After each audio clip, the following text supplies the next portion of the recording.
life doesn't happen to you, it happens for you. Sometimes I think that's the only thing that's important, really.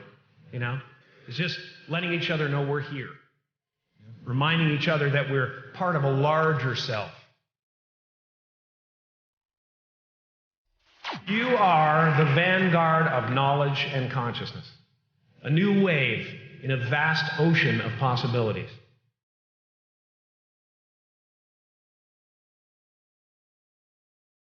On the other side of that door, there's a world starving for new ideas, new leadership.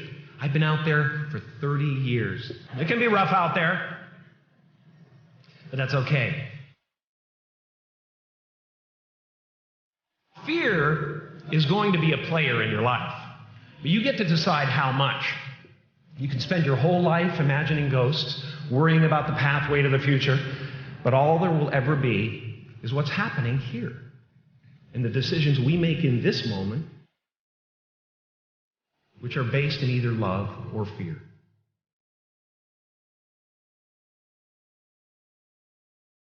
So many of us choose our path out of fear disguised as practicality.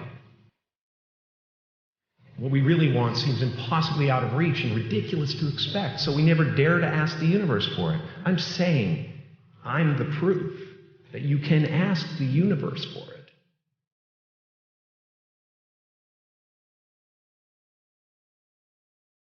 You can fail at what you don't want, so you might as well take a chance on doing what you love. I watched the effect of my father's love and humor and how it altered the world around me.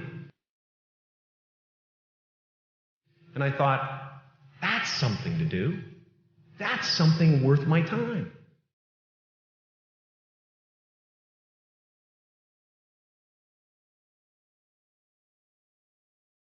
I realized one night in LA that the purpose of my life had always been to free people from concern.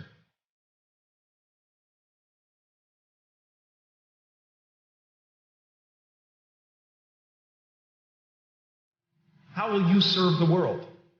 What do they need that your talent can provide? That's all you have to figure out. The effect you have on others is the most valuable currency there is. Don't let anything stand in the way of the light that shines through this form. Risk being seen in all of your glory. I've often said that I wished people could realize all their dreams and wealth and fame, and so that they could see that it's not where you're going to find your sense of completion.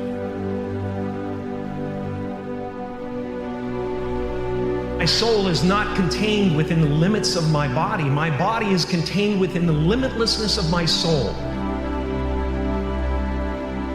One unified field of nothing, dancing for no particular reason, except maybe to comfort and entertain itself.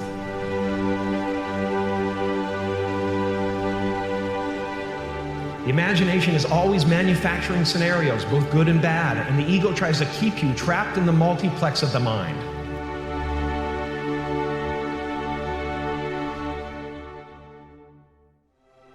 Our eyes are not viewers, they're also projectors that are running a second story over the picture that we see in front of us all the time. Fear is writing that script, and the working title is, I'll Never Be Enough.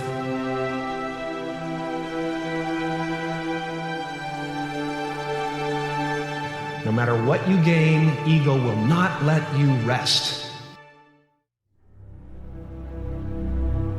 It will tell you that you cannot stop until you've left an indelible mark on the earth, until you've achieved immortality.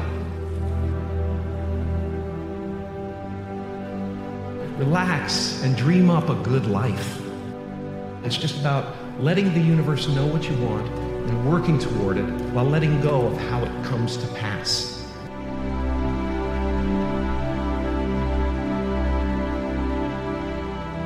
Your job is not to figure out how it's going to happen for you, but to open the door in your head.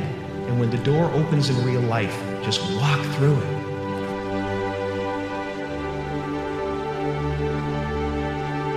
And don't worry if you miss your cue, because there's always doors opening.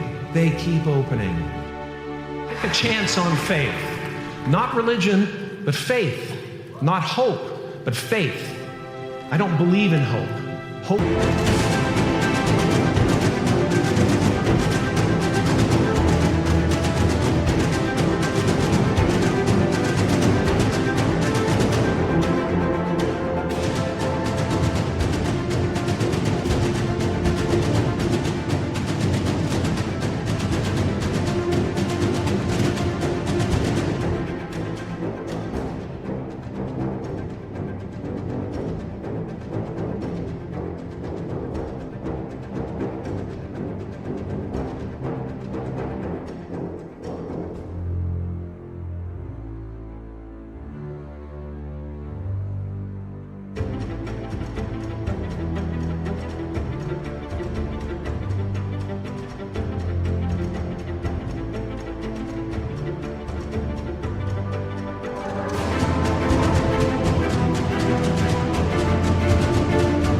Is a beggar. Hope walks through the fire and faith leaps over it. You are ready and able to do beautiful things in this world. It's our intention. Our intention is everything. Nothing happens on this planet without it. Not one single thing has ever been accomplished without intention. I was a little kid, and I would sit there and I would try to figure out what it meant, what it was all about. Why are we here? What is this?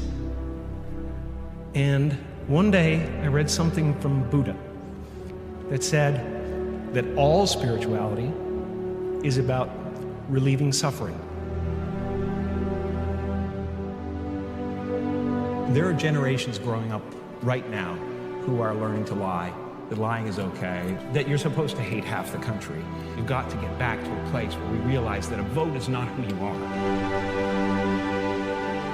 What we're doing, why we're building these abstract scaffoldings of who we are. You know, I'm a Canadian American, and I'm this, and I'm that, and I'm a Catholic, and I'm that, and it's all abstract stuff. And when you drill down, there's no you left. I really cherish that. And we are all one thing. Freedom comes in there only being one you, and it includes the table and the computer and the ocean and the trees. You try to breathe without them, you know, you can't. I was in my studio painting in New York one time. I took a walk for a couple of blocks and I found this wonderful little park where these guys were playing soccer. Watched these guys play soccer. I watched this guy chasing the ball. And I went, that's it. I was compelled by that guy who was so involved.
With getting the ball. All sports work, you know, all art works on the same level, and that is presence. Meisner, one of the tenets of his technique is that if you are actually interested in what you're doing, you'll be interesting to watch.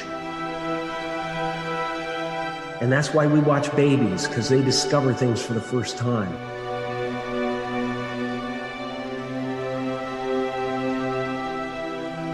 No one gets through this life. It's too challenging and there's too much stuff coming at us. We don't have the bandwidth to handle it. We have to find ways